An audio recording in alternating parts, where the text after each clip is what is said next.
قل اللہم مالک الملک، اے نبی عرض کیجئے اللہ کے حضور، اے اللہ تمام ملکوں کے مالک، تمام بادشاہت کے مالک، تؤتی الملک من تشاء، تو جسے چاہے اپنا ملک عطا کر دے۔ دنیا میں جو کوئی بھی حکمرانی اویل کر رہا ہے نا، پازیٹیولی یا نیگیٹیولی، اللہ تعالیٰ نے اسے دی ہے، اس اعتبار سے کہ اگر اللہ تعالیٰ چاہتا تو اسے چھین لیتا۔ لہٰذا دنیا میں کسی کو حکمرانی ملنا اس چیز کا ثبوت نہیں ہے کہ اس کے ساتھ اللہ کی تائید ہے۔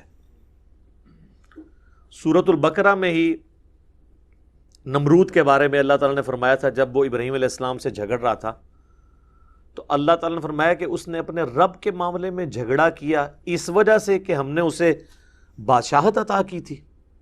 تو فرعون کو بھی بادشاہ اللہ نے بنایا، نمرود کو بھی اللہ نے بنایا، اور سیدنا ابو بکر، عمر، عثمان و علی کو بھی اللہ نے بنایا، لیکن زمین آسمان کا فرق ہے۔ سیدنا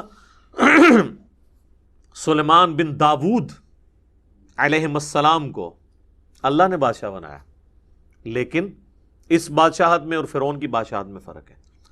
لہٰذا کسی کو ملوکیت مل جائے، بادشاہت مل جائے، اس بات کا ثبوت نہیں ہے کہ اللہ کی تائید ہے اس کے ساتھ، اس کے لیے آزمائش بھی ہو سکتی ہے، اور پھر جب اللہ تعالیٰ چاہتا ہے چھین بھی لیتا ہے۔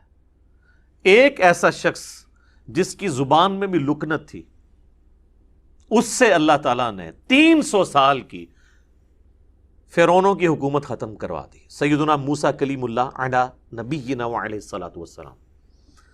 تو اے اللہ ملک کے مالک، اے نبی اللہ کے حضور عرض کیجئے۔ اب یہ اس زمانے میں آیات نازل ہو رہی ہیں جب نبی علیہ السلام کو کوئی بادشاہت، کوئی دنیاوی سٹیٹس اس اعتبار سے حاصل نہیں ہے، اور پھر اللہ تعالیٰ نے آپ علیہ السلام کو دنیاوی طور پہ بھی ایک عروج عطا فرمایا۔ عرض کیجئے اے اللہ تمام بادشاہت کے مالک، تو جسے چاہے اپنا ملک عطا کرے، وَتَنزِعُ الْمُلْكَ مِمَّن تَشَاءُ، اور جسے چاہے تو ملک چھین لے، وَتُعِزُّ مَن تَشَاءُ وَتُذِلُّ مَن تَشَاءُ، تو جسے چاہے عزت دے، جسے چاہے ذلیل کر دے۔ اور یہ کمال اللہ کی قدرت ہے کہ اللہ تعالیٰ کسی کو دنیاوی منصب دے کر بھی ذلیل کر سکتا ہے۔ یزید ابن معاویہ،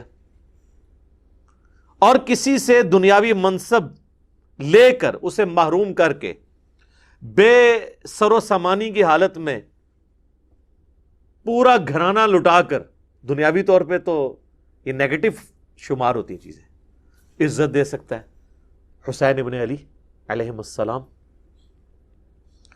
تو عزت اور ذلت کا معیار کسی کو سٹیٹس، دولت، عہدہ حاصل ہونا نہیں ہے، بلکہ اللہ اس کے لیے کیا فیصلہ کرتا ہے۔ فقر میں بھی عزت مل سکتی ہے، اور دولت اور منصب میں بھی ذلت اور رسوائی مقدر ہو سکتی ہے۔ میرا خیال ہے ہمارا ملک پاکستان تو اس چیز کی نمائندہ مثال ہے کہ یہاں پہ حکمرانوں نے جو تھوڑی بہت عزت اگر ان کی تھی بھی نا، تو حکمرانی میں آ کے وہ بھی عزت گنوا دی۔ تو کسی کو سٹیٹس ملنا عزت اور ذلت کی دلیل نہیں ہے۔ ہاں یہ بھی ہو سکتا ہے کہ اللہ تعالیٰ کسی کو دنیاوی منصب دے اور اس کے ذریعے اس کی عزت میں اضافہ کر دے۔ سیدنا عمر بن عبدالعزیز کیسے اس ایک ماحول کے اندر، جب کہ ہر طرف گمراہی نے پنجے گاڑے ہوئے ہیں، حکومتیں جو ہیں انہوں نے دین کی تعلیمات کو پامال کیا ہوا ہے، اس میں ایک شخص حکمران بن جاتا ہے حادثاتی طور پہ۔ آج میرا ٹاپک نہیں، آپ میرا یوٹیوب پہ کلپ دیکھ لیں سیدنا عمر بن عبدالعزیز کے اوپر۔ صرف 38 سال کی عمر ہوئی ہے ان کی، میری اس وقت 43 ہونے والی ہے۔ 38 سال کی عمر میں وہ فوت بھی ہو چکے ہوئے تھے اور رہتی دنیا پہ اثرات چھوڑے۔ 99 ہجری میں خلیفہ بنے اور 101 ہجری میں ان کو زہر دے کر آل امیہ نے ہی شہید کر دیا، لیکن آتی دنیا کے اوپر انہوں نے اثرات چھوڑے کہ یہ بھی ایک حکومت کا سٹائل ہو سکتا ہے۔ بیدک الخیر، خیر سارے تیرے ہاتھ میں ہے، تو ہی خیر کا مالک ہے، انک علی کل شیء قدیر، بے شک تو ہر چیز کے اوپر قادر ہے۔